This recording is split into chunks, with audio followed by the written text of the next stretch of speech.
Well, this is about the wreck of the HMS Brazen, wrecked on the 26th of January 1800. We wanted to make a video on the wreck of the Brazen for a while. The reasons we haven't are, A, someone's already made 2 films, the Lamentable tale of HMS Brazen and Brazen Souls, which is a short film about Louisa Hanson, Captain Hanson's wife. Both excellent films, and they're linked in the description and they're well worth a watch. So we're not going to go into too much detail about why the ship wrecked, because it's already been done far better than probably what we'd be able to do it. Secondly, we haven't been able to dive any parts left of the ship, as nobody actually knows where it wrecked. And thirdly, the wreck of another ship carrying cannon, HMS Dragon, was wrecked in almost the same area. Would have made it almost impossible to distinguish between the 2 ships. We're only really looking for cannon and perhaps large pieces of wood. Anything else is going to be a bonus that's found with a metal detector. That said, we've been down to the museum and there's quite a few artefacts down there. There's far more down there than we thought there was going to be. So pieces of brazen have been found and are on display there. But they've been picked up off Old Nor, on a reef of rocks called the Frigga Rocks. This isn't actually under the high cliffs as described in the newspaper reports of the time. It was said to have wrecked on Ave Rocks or Westmiss or even Conger Rock. And as Kendall points out in Dive Sussex, it might just as easily be the wreck of the Dragon. Kendall in his Dive Sussex book reports that a possible location for these finds is Conger Rock, half a mile west of the end of the New Haven breakwater. It's also reported that items recovered here bear the Admiralty's broad arrow mark, and after being down at the museum there's all sorts, there's swords and old muskets, all sorts of things. But this Dragon's been throwing a spanner in the works for a long time, but recently I thought I'd go and have a dig around and try and find some information on it. And it appears that the Dragon doesn't actually exist, not on our patch anyway. It exists in Dive Sussex, and it exists on a poster of Sussex shipwrecks that Jamie's got, which was made by the Lans of the Shipwreck Index fame.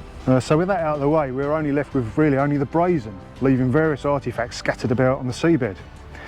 More digging in the archives, and managed to find mention of a couple of places we found on some old maps, and better still right on the spot where Dive Sussex reports cannons. Now we thought we were onto something here, but what we soon found out was that the map in Dive Sussex bears no resemblance to what the seafront looks like in Peacehaven. First off though, we'll have a look down at the museum, and then we'll head down to the beach. This is a deck gun from the UB-130. If you look on our videos, you'll see that we've done a video on that one. But I wasn't in the club then, but Jamie with Roger Theobald and a group of others bought this up. So go on then, how did you go about it? Where did you tie a lift bag to? One of these at the end here. It was my job. Yeah, it's probably, might have been one of these, if I remember rightly. Yeah. And I think Keith Ward did the other end up on the muzzle, I believe. And yeah, we were the first 2 down with the cylinders and the lift bags. And yeah, visibility wasn't very good. We weren't supposed to send it up, to be honest. He said if it's less than 4 meters visibility, don't do it. It was about 2. And I looked at Keith and Keith looked at me, and we just tied off and kept going. So yeah, that was quite an achievement really. So it wasn't just laying there on its own though, was it? It was covered up by other stuff, was it? You had to move out of the way? Or? It wasn't too bad actually. It laid up across the hull. So if you imagine this actual gun was up across the actual hull itself, where it had been blasted off. Okay. Yeah, quite a big lump.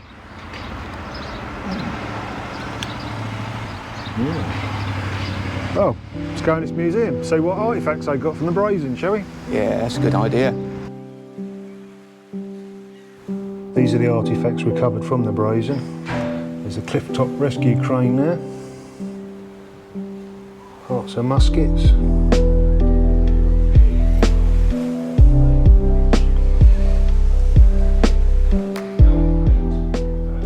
Bilge pump, pistons, valves and gears, it says.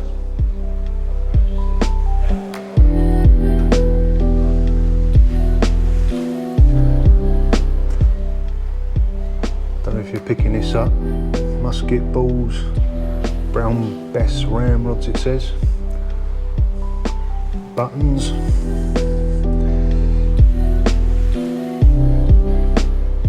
Silver and copper coins. And nails from the copper sheathing. You've got various copper iron fastenings, pewter bowl. Some sounding leads.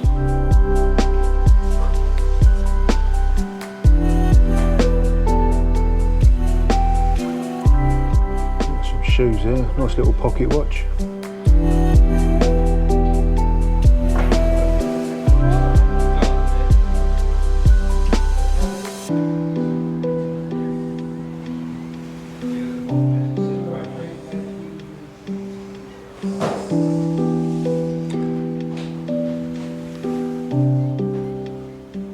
That's a nice find, the brown Bess musket.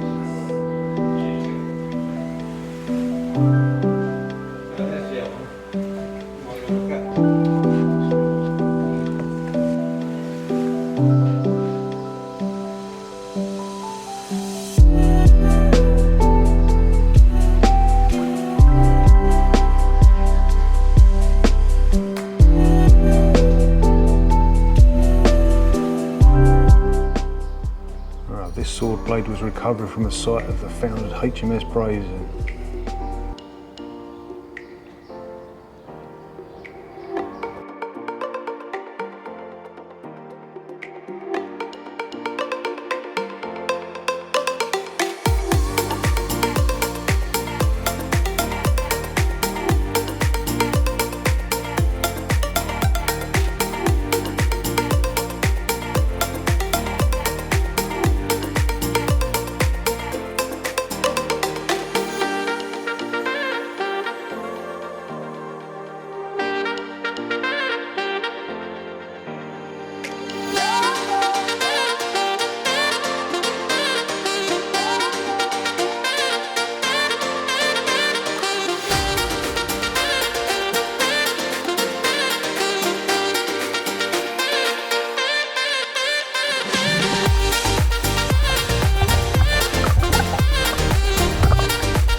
SMB's attached to a nice gully with a great big bit of ship's timber in it.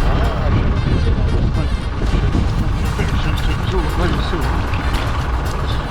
Big ship you like. It's really old. I wedged it back down in the gully, you've got to get a reading. So I dug it out for the little words, but I know there's nails in it. I've got that out. There's no nails, but there's something else beeping underneath it. So I don't know if that's going to be anything interesting. So I've wedged a bit of wood back down in the gully and tied the SMBs. So if you want to go back in there, I know the thing. I just half a pack round and get the stump of the ship.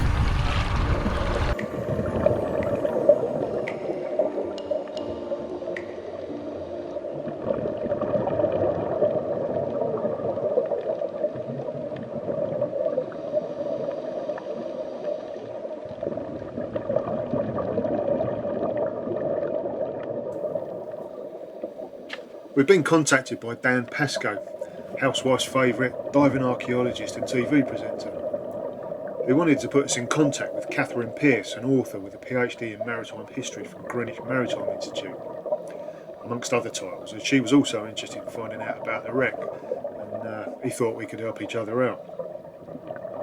So on a nice summer's day, whilst we searched the seabed and Catherine's husband skippered the boat and drank Red Stripe, Catherine watched from the cliff top. By a bizarre coincidence, one of the old Brazen divers happened to walk by and told Catherine we would never be finding anything where we were searching, we needed to move further to the east. I never did find out who he was though. Unfortunately, we never had much luck finding any cannons, but Jamie did find some timbers while snorkeling. Who knows if it's from the Brazen. Catherine did help me out to get to the bottom of the mystery of the HMS Dragon, and there's more of that written on my blog, listed under the Brazen. We did eventually get put in contact with a chap who had written a book, which he was trying to get published, all about the Brazen. Now, if we'd have met this guy to begin with, it could have saved myself a lot of searching. And this is Brazen Brian. Right, we're rocking and rolling. Supers. How did you get interested in all this stuff? Well, I was at a loose end back in the 80s, mid-80s, and then me and a friend were down at New Haven, and there was a little museum under the cliffs, which is it's still there, but it's not a museum anymore. Obviously, it's all been moved to Tate's. But we went into this little building, and there was a chap there who was the curator, and I saw a picture on the wall, a painting of a ship. And I said to him, "Oh, what's that?" And he said, "Are you New Haven born?" I said, "Yes." And he said, "You don't know what that is?" And I said, "No." He said, "That's the Brazen." I said, "Oh, all right." So as he started to chat about it, I got a little bit interested. And he said, all we got from her is half a piece of rusty sword blade found on the Ave Rocks. So strangely enough, I said to him, well, one day maybe we'll find her. So it started from there, and then I started to do some research at Hove Library, where they have microfiche of the old early Georgian newspapers, which was reporting the disaster. And then one of the seamen that was saved, he gave it a report, and I found all of that. And it piqued my interest, so I thought I'm going to try the London Public Record Office at Kew, where they store all the naval records. So after 20 years of research in finding all the records and collating the book, it finally came about.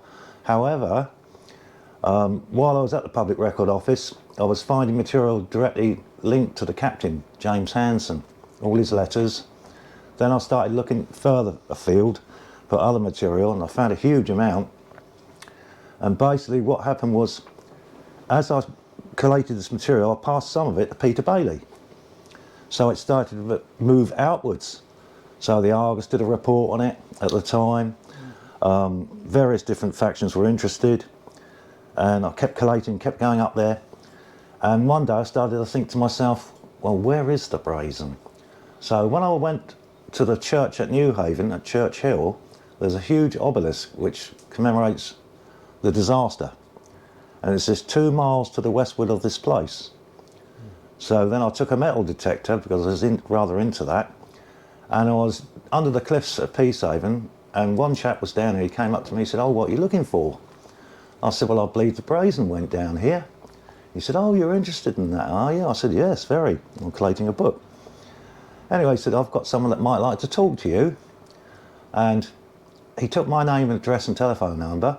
And when I got home, I found a little note which said, "Would you telephone me?" So I called him, and he said, "Why didn't you come up?" He was literally living right behind me, less than half a mile away. Right. So I went up there, and he said, "Come with me."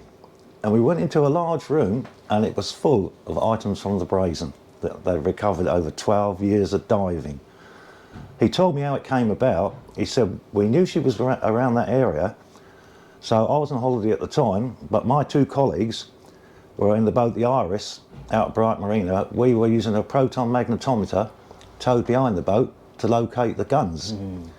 He said, we got a hit, and I came home, and from that day onwards, for 12 years, we dived it and recovered huge amounts of items.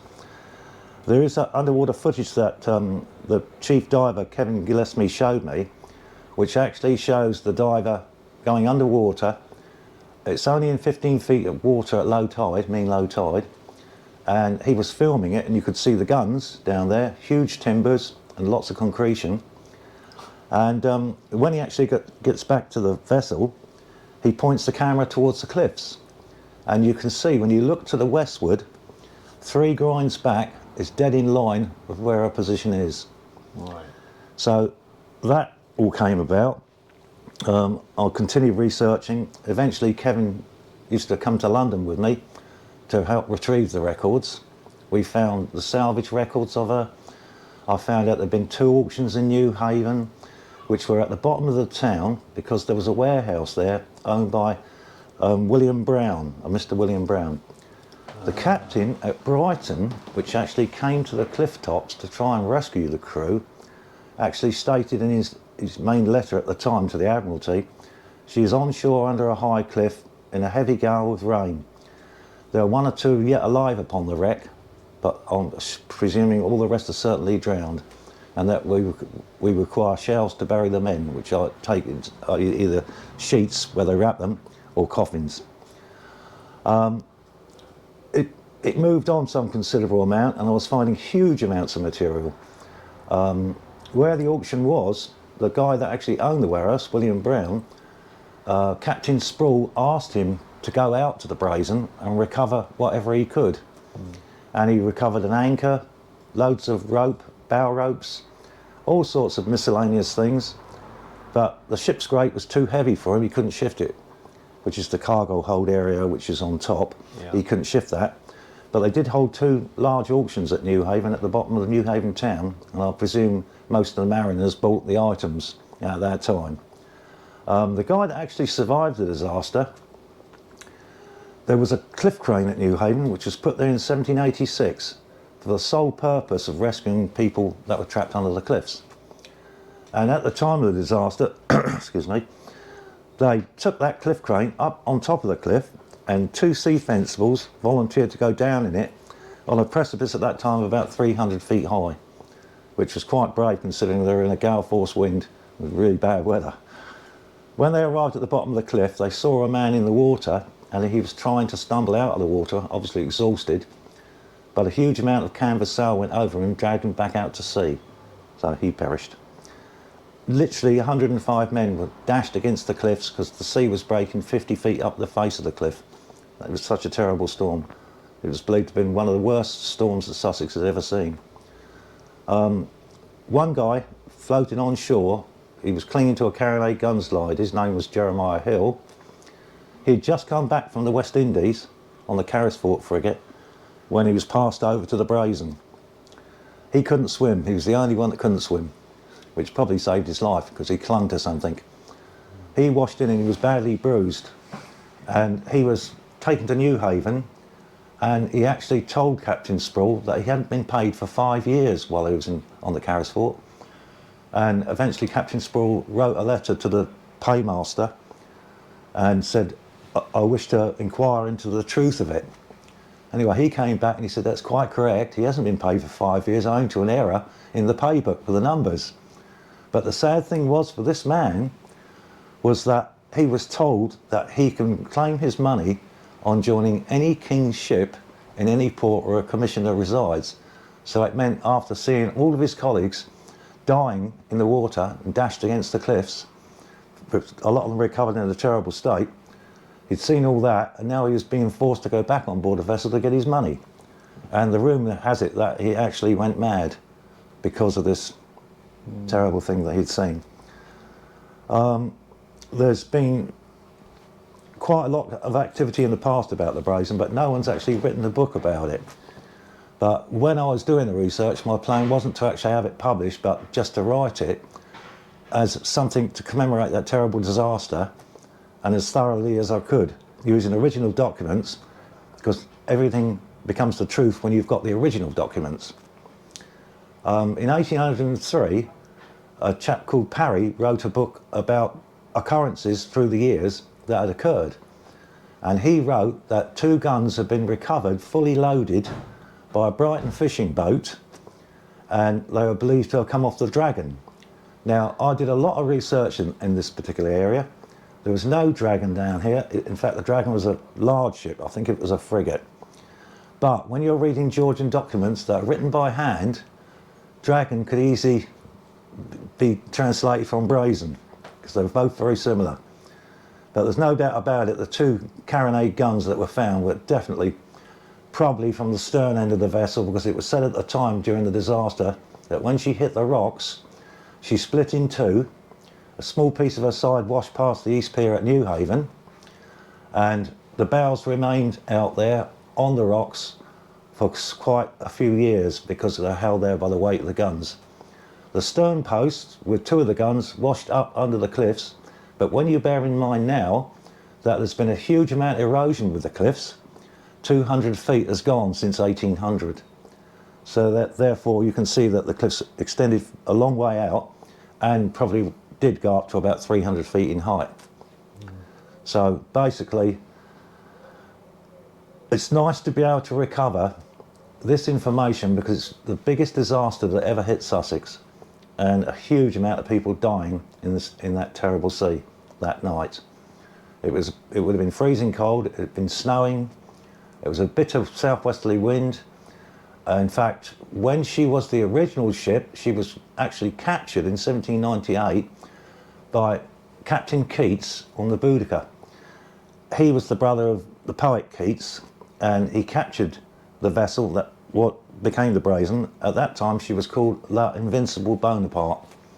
She had 220 men on board, but when they took her into Portsmouth in December 1798, they started to refit her and renamed her the Brazen. Peter Bailey, the curator at Newhaven, when I said to him there might be a log for her, said to me, no, there won't be a log, she went down, she sank. However, I decided I was going to look for it, and I found a log for the Brazen. And the log was kept by Lieutenant Caleb Inskip, and he controlled the log from October to the end of November. But he fell sick, so he handed in the log, and fortunately it was preserved. It actually shows her being refitted, new masts put on, new yards, gun shop coming aboard, beef coming aboard, 18 men and 2 petty officers arriving. And in 1800, on the 25th of December, Christmas Day, Captain Hanson wrote to the Admiralty, the ship is ready for sea, all I require is for her to be manned. But it's interesting that some of the people who were on the Brazen were quite notorious. One man that was on the Brazen was the man that led the Spithead Mutiny in 1797, Valentine Joyce. He was turned over to the Brazen in November, but some of the interesting things are that the Brazen put to sea on sea trials in January, early January, I think it was January the 8th, and they spotted an upturned rowing boat with 3 men clinging to it. 3 had already drowned, and the Brazen lowered her boats and recovered these survivors. And it's just strange to think that although they saw those guys in desperate needs in the water, less than a month later they all perished. And that really concludes that section of the Brazen and how it all came about. However, the reason the Brazen was here was because in 1799, in November, there were 5 vessels off Seaforth Bay. They were 5 miles out, and on board the vessels were fathers and sons. They were sea fencibles, which they were there basically to protect the coast from the French. However, there was no vessel down here at that time to protect them. So vessels were being taken by the French with impunity, and no one could do anything about it. Anyway, these men were taken on board the French privateers, 2 of them, taken back to France and thrown in prison. However, the wives at Brighton decided they needed to do something, so they went to the local vestry with their plight, that their husbands and sons had been captured, and Captain Sproul decided he was going to take some action because they were his men, and he wrote to the Admiralty. The Admiralty then wrote to an admiral at Portsmouth, Mark Milbank, and he wrote, sending the Brazen to protect the fishery and annoy the enemy. So she was sent here to patrol from Dunmows, near the Isle of Wight, to Beachy Head, to prevent them French from taking any of our fishing boats or vessels, merchant vessels. But unfortunately, on her first trip down here, she ran into the terrible disaster. However, the day preceding, she'd been back off the back of the Isle of Wight, and she captured a Danish vessel, which was a brig, and they put 12 men on board from the Brazen, a master's mate, a midshipman, 8 seamen and 2 marines. And they battened down the hatches with the Danish, sent them into Portsmouth. The Brazen continued her journey. Unfortunately, in the course of the night, the weather deteriorated badly. And when you think she was a French ship with 220 men, now she had only 105 on board. And the survivor actually stated that he had heard no soundings called. Obviously, the conditions were so bad at the time, they didn't have time to take soundings. And at mean low water, off Peacehaven, you're in a depth of 15 feet. The Brazen was 105 feet long, 30 feet across the beam, and 15 feet in depth to the hull. Therefore, she literally ran in at the wrong time with the state of the tide, hit the rocks, and was dashed to pieces, as the report said at the time. And that really concludes the main items and reasons why the Brazen was here. It's pretty incredible, isn't it? How you can recall all that and just... Oh, I can recall everything. I was revising this morning, written stuff down. I shouldn't have bothered. No, no. I'll write some questions. Oh God, I got so into No, it. it was a major thing. I mean, I used to metal detect at Newhaven in an area known as August Fields, which is at the top of the Brighton Road as you leave Newhaven on the right. At that particular time, there was no housing estate there, it was all fields. And I was finding musket balls and buttons marked Coast Artillery with 3 cannons and cannonballs. I did a little bit of research on this, and I found out that the Coast Artillery were in fact ordered to guard the Brazen after the storm and after the wreck. So therefore it's quite likely that one of the men saw this silver medallion and thought he'd pocket it, because it wasn't any use to the person that had it. They had already drowned. Unfortunately for him, it was found that one of the officers found out that he had it, and he was punished because of it, and it's likely that's the reason it ended up on the field. Yeah, right. Right. Oh, good. Right, I'll go with the this little bit of interesting information. When I was researching about the Coast Artillery at Newhaven, I was finding a lot of buttons and musket balls and buckles. And the buttons are self-explanatory. It actually has stamped into it Coast Artillery with cannons and cannonballs. So I began to wonder whether these people had been involved with the Brazen. So when I was at the London Public Record Office, I decided to pull out the records of the Coast Artillery. And I found for January, the exact time of the disaster, that George Buckley, who was the commander of the Coast Artillery at Newhaven, who was also the collector of customs, writes to the War Office at that time that I'm claiming extra money for duties done over and above the normal days of exercise while guarding the wreck of the Brazen. Now, when I was finding these buttons, I found a large, intriguing pewter medallion, which is this one. So basically, it's obviously a naval sailor with rope around the actual central section with flowers on the outer edges. Now this obviously now is pewter, but if you look closely you can see a silver glint, so it had been silver washed. So anyone seeing it would have thought it was solid silver. Now it intrigued me why this was on the field along with all the Coast Artillery items. But when I actually found out that the Coast Artillery had done duty over that particular time of the wreck, and they're claiming extra pay, I decided to look a bit further into this medallion. My mother-in-law was a very, very good medium. I'd seen her do amazing things, you know, and she intrigued a lot of people. She was very, very good. Anyway, I thought after a little while, maybe she'll hold this and maybe pick up something. Anyway, she held the medallion, and the first thing she said, it's actually hurting my head. I feel like I've hit my head. And then she said, I'm being taken backwards off the top of the cliffs. And she said, I can see people in the water. It's horribly dark. It's a horrible sea. They're swimming, but they're not making it. They're drowning. And she said, I'm being given a name for the man that had this medallion. And she said, he's got a biblical name. His name's Noah. So, intrigued with that, I decided to check all the people in 1800 and 1799 whether there was any knowers. None. However, when I looked at the muster, which is the crew list of everyone on the Brazen, there he was, Noah Churchill, ordinary seaman. And the other intriguing thing my mother-in-law told me, that someone was punished over this. So obviously, someone in authority had caught this gentleman that had the medallion, and he'd obviously taken it off the body of one of the men washed up, i.e. Noah Churchill. So that's basically where that all comes from. And a double up on that was, strangely enough, where I live here, the woman that was the manageress, Fiona, she was a medium. So I took the medallion to her, just to see if she could corroborate what I'd already had. And she said, I can see him. He's quite a big, strong man, but he's had a terrible injury.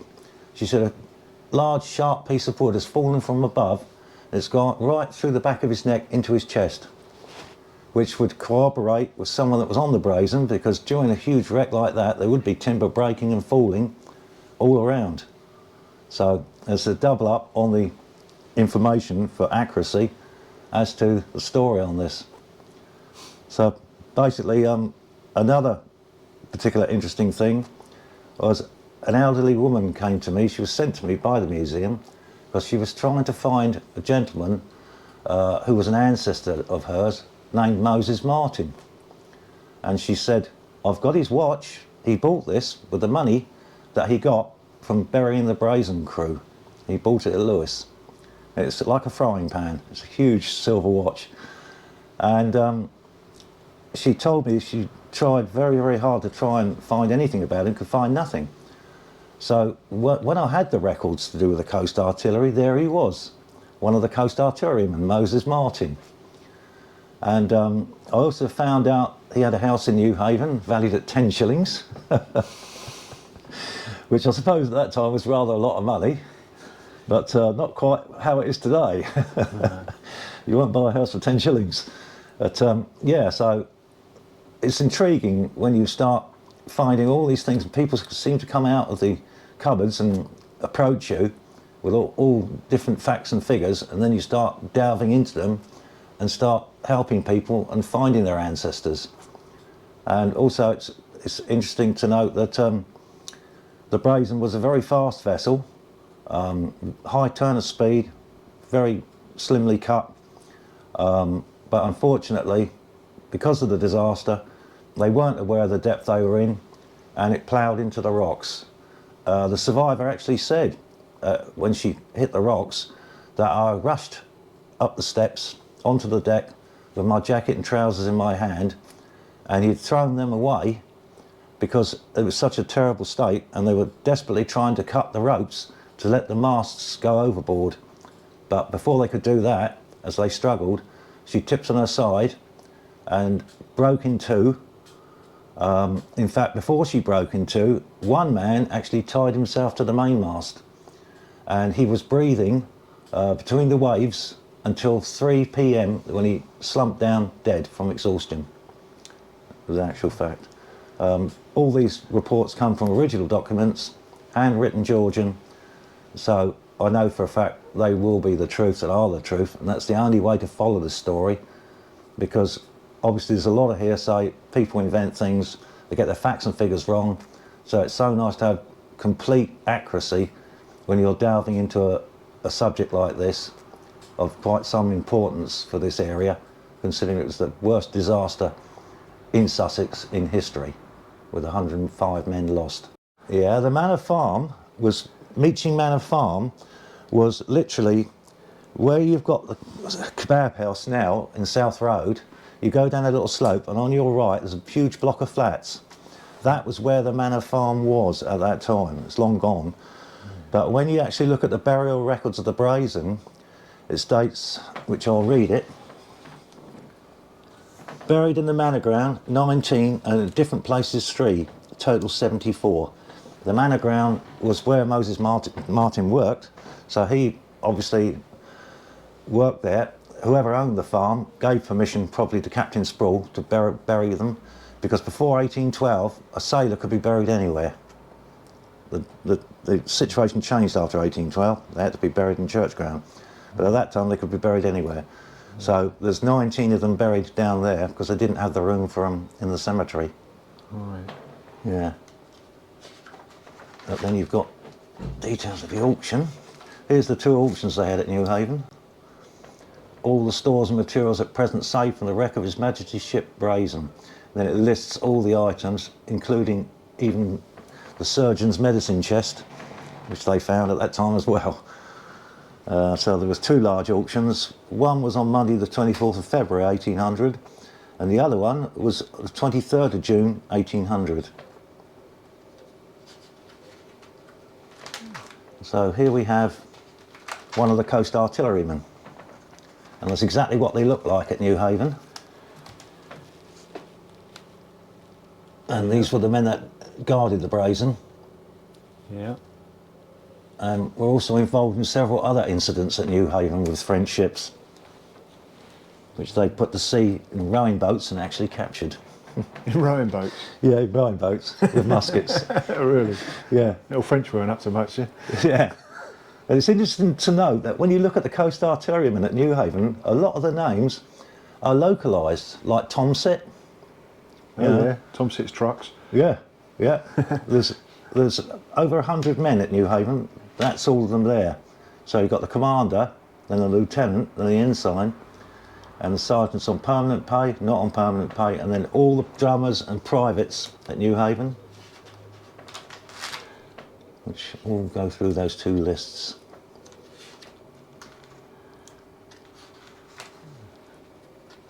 The actual picture on the front of the book I actually obtained from a gentleman who was the Royal Academy artist, and he had painted this picture of a naval sloop coming out of Portsmouth, and I thought it was absolutely ideal for my book because it was exactly that from there.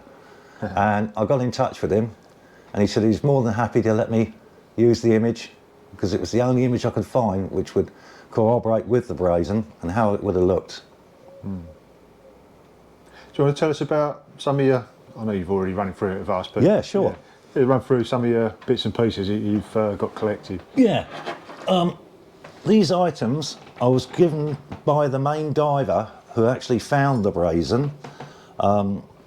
He became very interested in what I was doing, and obviously I was very interested in what he was doing.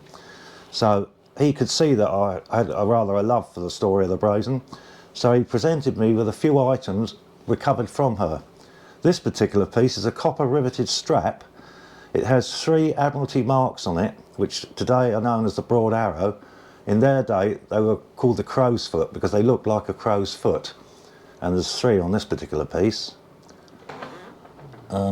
This is a bronze pin, probably from the hull or deck. You can see the amount of damage that it's occurred because of the force of the storm.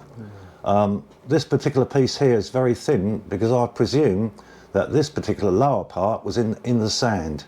So the constant tides over the years have literally worn the bronze away.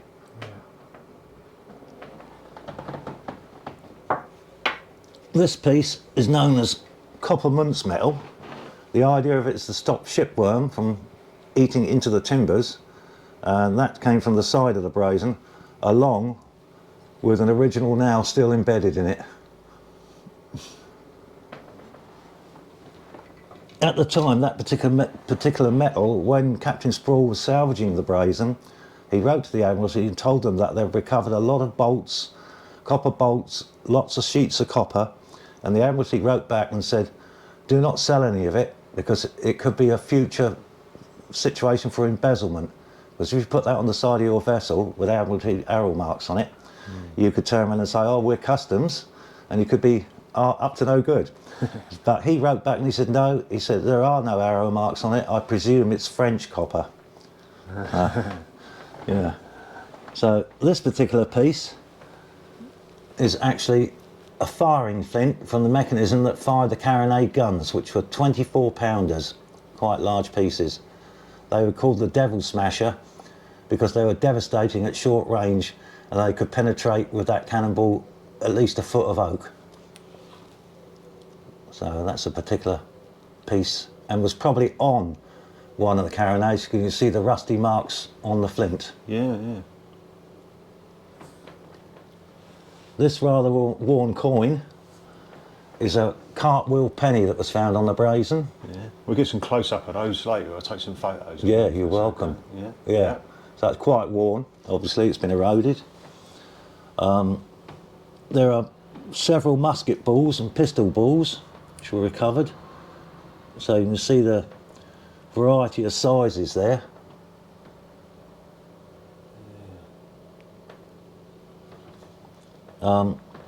Here we've got 5 bronze nails. They were all hand forged, hence the reason why they have all got different size heads on them. So they are from the period of 1798 when she was fitted out. Been half cock, you then take your gunpowder, ram it into the tube, into the muzzle, then you put the ball in, tamp that down, then you put the plug in, which holds everything there, tamp that down, then you pull your frizzen back as such, you pour a small amount of powder in the pan, you snap lock it, then you put it on full cock.